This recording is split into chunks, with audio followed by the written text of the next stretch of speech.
Salut à tous les amis, j'espère que vous allez bien. Moi ça va super. Je suis très content de vous retrouver aujourd'hui pour cette vidéo qui, vous le voyez, change un petit peu de ce que je fais d'habitude, change un petit peu des comptes de foot.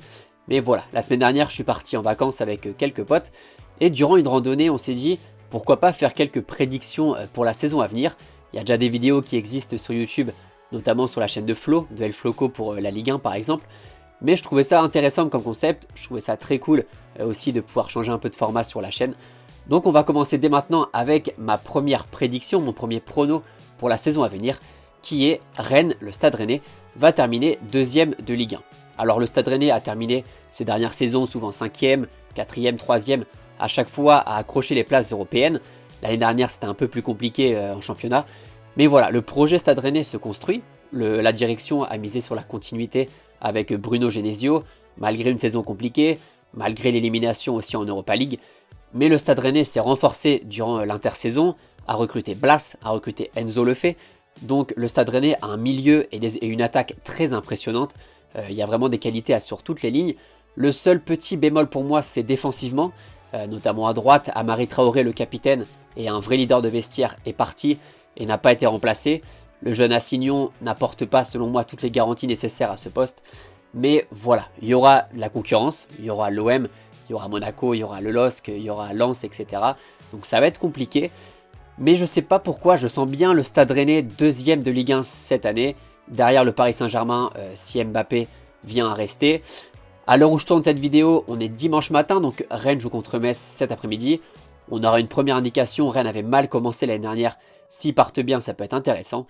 Mais voilà, le Stade Rennais sera deuxième de Ligue 1 pour moi, c'est ma première prédiction. La deuxième justement, elle concerne l'Olympique de Marseille, qui sera aussi dans la bagarre pour le podium, mais qui selon moi, enfin en tout cas j'espère, lâchera un petit peu du zèle en championnat pour se concentrer sur l'Europa League. En gros, l'OM joue son barrage mardi soir contre le Panathinaikos pour se qualifier en Ligue des Champions, et s'ils se qualifient, ils iront dans les poules, mais selon moi ils n'auront pas les qualités pour en sortir, donc ils termineront troisième, selon la poule évidemment. Et sinon, ils vont directement en Europa League s'ils perdent le barrage. Mais dans les deux cas, je vois bien l'OM, enfin j'aimerais bien que l'OM fasse un gros parcours comme en 2018. On se rappelle de l'ambiance folle au Vélodrome face à Leipzig, etc. Mais l'OM, avec son recrutement, avec Aubameyang, avec Sarr, avec Lodi, Kondogbia, Ndiaye, etc., a vraiment un gros effectif, un effectif bâti pour jouer quelque chose en Europe. Il y aura aussi des grosses équipes en Europa League, donc attention, je pense notamment à Liverpool. Le tirage au sort du coup il sera aussi pour quelque chose. Mais j'aimerais bien et je vois bien surtout l'OM aller jouer avec le Vélodrome, aller chercher cette ambiance un peu bouillante des soirées européennes au Vélodrome.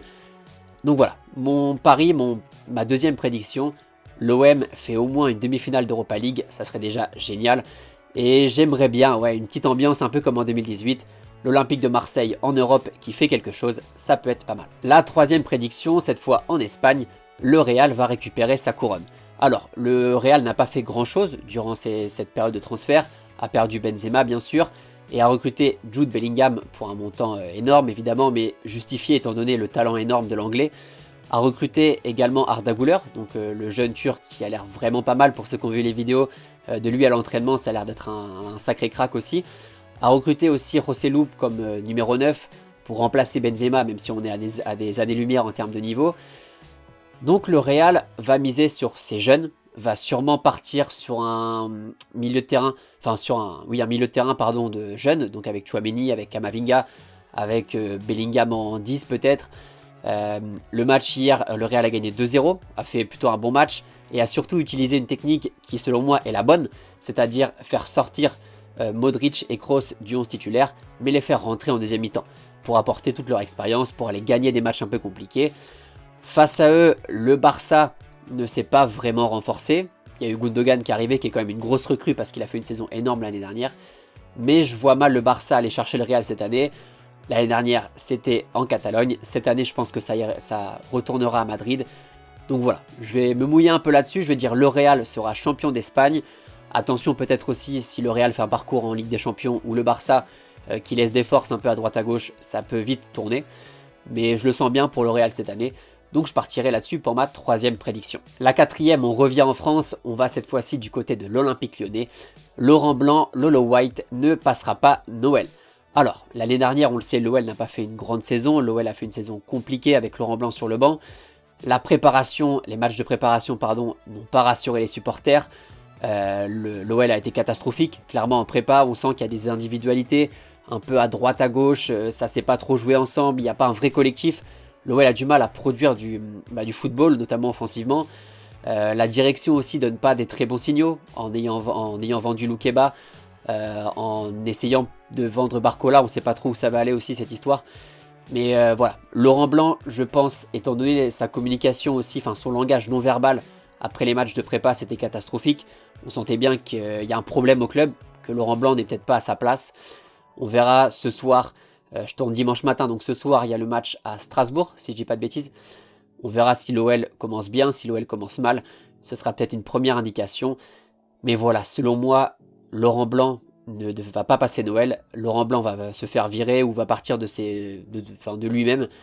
Mais voilà, l'OL aura un nouvel entraîneur en 2024, c'est ma 4e prédiction. Harry Kane est arrivé au Bayern il y a quelques jours et sera pour moi le Golden Boot, donc le meilleur buteur des championnats européens durant cette saison, donc uniquement en championnat.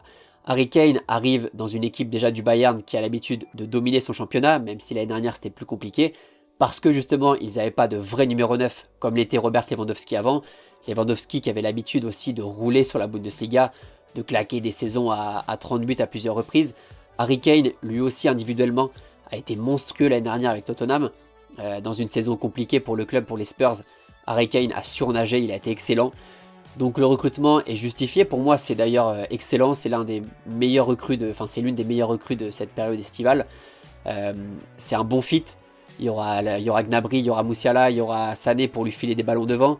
Je pense vraiment que le Bayern, en plus, avec un vrai numéro 9, pourra remettre son sort de rouleau compresseur sur la Bundesliga et donc profiter à Harry Kane qui a un profil de vrai numéro 9, de tueur, qui est capable de mettre des têtes, qui est vraiment très très bon dans la surface de réparation. Il y aura des centres, il y aura des séquences collectives où Harry Kane devra être présent et je le vois bien, c'est totalement son style, totalement son rôle. Aller claquer 30 ou 35 buts cette saison, j'ai du mal à voir un autre joueur le faire, peut-être Mbappé ou Haaland évidemment.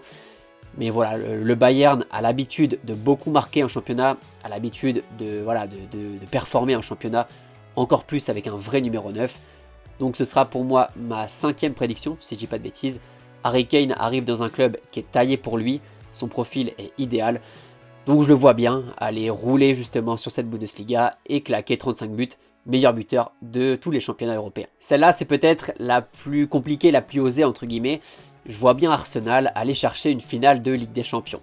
Arsenal s'est renforcé cet été avec les arrivées donc de Rice, de Havertz aussi et du défenseur gauche Timber depuis l'Ajax.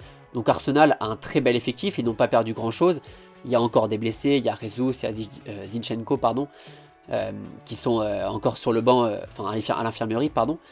Mais Arsenal a vraiment quelque chose à jouer et j'aimerais justement en fait qu'Arsenal fasse un petit peu ce qu'a fait Liverpool en 2005. C'est-à-dire lâcher du zèle en championnat et aller chercher une vraie perf en Ligue des Champions. Alors encore une fois, le tirage sera ouvert, mais Arsenal pour moi n'a rien à envier au Real Madrid, qui a l'habitude quand même, qui a une grosse expérience en Ligue des Champions, ou au Barça, ou aux équipes italiennes, etc. Il y a City ou le Bayern qui sont sûrement mieux armés sur le papier, mais Arsenal a des très belles forces, a peut-être un manque d'expérience, même s'il y a Havertz qui a marqué en 2021 par exemple, ou des joueurs comme Rice ou Saka qui ont l'habitude de faire des grands matchs avec l'Angleterre. Bah voilà, je pense qu'Arsenal a quelque chose à jouer. C'est un pari osé parce qu'évidemment, si en quart de finale tu tombes contre le Bayern ou City, ça peut vite être compliqué.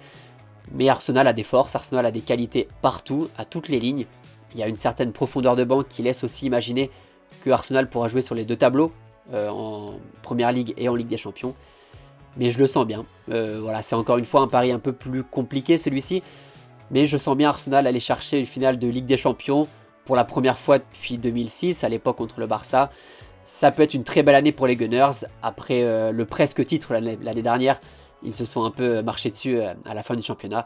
Cette année, la Ligue des Champions, le retour, ça peut être une très très belle saison pour les Gunners. Je parlais juste avant donc d'Harry Kane en Bundesliga, mais du côté de la Ligue des Champions, je vois bien Erling Haaland aller chercher le record de Cristiano de 2014, si je dis pas de bêtises, donc de 17 buts, c'est-à-dire de marquer 18 buts en Ligue des Champions.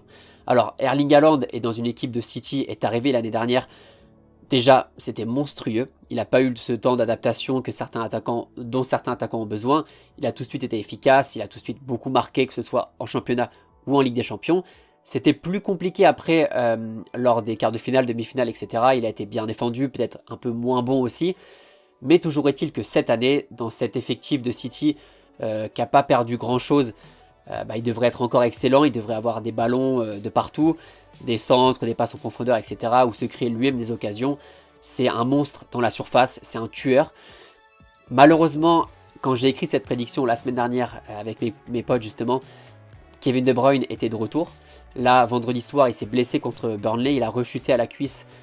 Donc ça pourrait peut-être impacter cette prédiction, mais je la garde parce que je l'ai faite avant, donc je voulais la garder pour ne pas justement faire des prédictions après la première rencontre. Je la garde. Haaland va battre le record de Cristiano. On espère que City ira loin. Enfin, j'espère pour cette prédiction que City ira loin. Et si c'est le cas, déjà s'il claque 9-10 buts lors des matchs de poule, pourquoi pas. Et ensuite qu'il enchaîne lors des matchs à élimination directe. Haaland peut aller le chercher, il en a les qualités. City a les qualités aussi pour lui servir des ballons.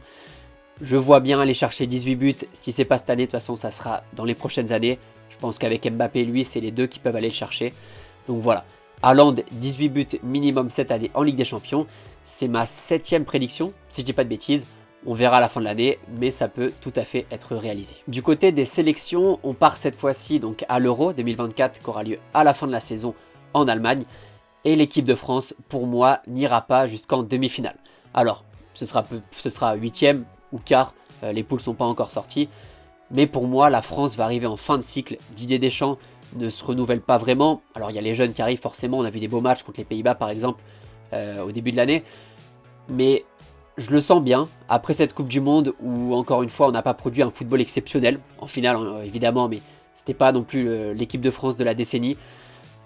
Je sais pas pourquoi, je sens bien Griezmann un peu moins bon. Un Mbappé peut-être un peu perturbé aussi par toutes les affaires, par sûrement un été prochain où il y aura des rumeurs de partout. Ouais, je sens bien une équipe de France qui arrive un peu en bout de cycle, qui a des qualités exceptionnelles évidemment, qui a des centraux, des défenseurs centraux monstrueux, qui va avoir Tchouaméni, Camavinga qui vont être titulaires peut-être au Real, donc qui vont prendre de l'expérience, qui vont avoir des joueurs offensifs comme Dembélé au PSG, Mbappé aussi évidemment, qui va peut-être rester au PSG, qui va faire une grosse saison. Mais je sais pas, si on tombe contre des Anglais ou une équipe comme le Portugal ou l'Allemagne un peu revancharde, ça peut être compliqué. Donc ma prédiction est la suivante, l'équipe de France ira au maximum jusqu'en quart de finale de l'Euro, mais ne verra pas le dernier carré, et ce sera d'ailleurs la fin de Didier Deschamps avec l'équipe de France. Voilà. Ma 9e prédiction est en Ligue 1 et du côté des Canaries de Nantes. J'avais quelques amis qui sont supporters de Nantes avec qui je suis parti justement la semaine dernière. J'en ai longuement parlé avec eux et ils le sentent mal. Je pense qu'on est beaucoup aussi à le sentir assez mal pour les Nantais pour la saison qui arrive. Nantes a eu beaucoup de mal l'année dernière, une saison un peu sauvée par les derniers matchs en Ligue 1 et aussi par le parcours en Coupe de France malgré la défaite en finale. Mais Nantes n'a pas recruté, enfin très peu recruté. Nantes a eu beaucoup de mal à lancer son marché des transferts. Nantes a un effectif assez limité qui ne s'est pas vraiment renouvelé. Nantes n'a pas de profondeur de banc. Ceux qui sont sur le banc sont pour moi assez limités pour jouer en Ligue 1. S'il y a, je sais pas moi, une blessure ou une suspension, ou voire 2 blessures ou plusieurs suspensions, ça peut être compliqué à remplacer. Nantes joue contre Toulouse justement cet après-midi. Donc on aura une première indication pour ce premier match de Ligue 1. Mais je pense que l'avis général des supporters nantais, c'est que le club n'est pas vraiment sur la pente ascendante, bien au contraire. Et je les vois bien terminer dans les 2 dernières places ou barragistes et perdre le barrage. En tout cas pour moi, Nantes en 2024-2025 sera en Ligue 2. Et ça fera peut-être du bien au club pour relancer la dynamique. Parce que là en plus avec la perte de Blas, qui était l'un des joueurs clés de l'effectif, ça va vraiment être compliqué, sachant que Nantes n'a pas beaucoup recruté. Je le sens mal. Les supporters aussi le sentent mal, donc Nantes sera en Ligue 2 l'année prochaine. La dernière prédiction, peut-être la moins objective, le Stade Malherbe sera champion de 2e division de Ligue 2.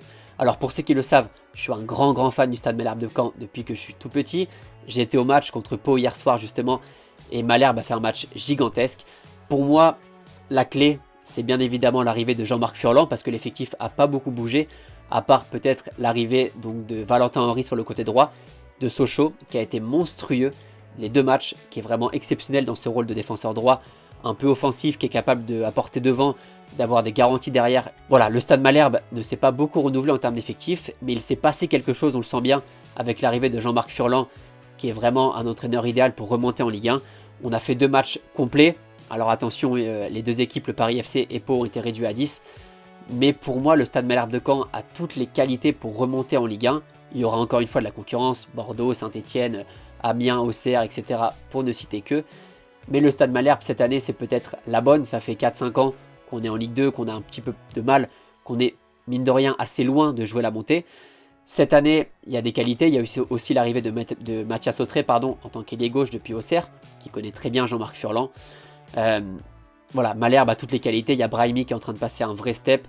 Donc pour tous mes abonnés, pour tous mes amis canets qui m'envoient des messages, et ben voilà, celle-là elle est pour vous. Le Stade Malherbe sera champion de Ligue 2 et reverra donc la Ligue 1 l'année prochaine. C'est ma petite prédiction un peu subjective, celle à moi. Mais ça me fait plaisir parce que le Stade Malherbe produit du football, c'est rare, ça faisait longtemps. Donc ce serait cool de les revoir en Ligue 1. Voilà pour cette vidéo, j'espère qu'elle vous a plu. Ça faisait un petit bout de temps que j'étais pas passé devant la caméra, donc ça fait toujours plaisir de vous voir, de pouvoir discuter avec vous. Ça, c'était mes prédictions. J'attends évidemment les vôtres dans les commentaires. J'attends aussi vos avis sur les miennes. Je ne me prétends pas du tout analyste. C'était juste des petites prédictions un peu sympas avant le début de la saison. Pour les vrais, n'hésitez pas à aller voir Willou, à aller voir Mickaël de TMF, etc. Eux apportent beaucoup plus d'éléments de réponse à tout ce que j'ai mis en avant. Mais voilà, c'était un plaisir de faire cette petite vidéo, de parler football un peu plus librement que dans les vidéos que je fais d'habitude. Nous, on se retrouve comme d'habitude lundi prochain pour un nouveau compte de foot avant une vidéo un peu spéciale avec un invité spécial. J'ai très hâte de vous montrer ça. En tout cas, prenez soin de vous. Bonne saison à tous. C'était un plaisir. Et puis à la prochaine, lundi prochain. Ciao.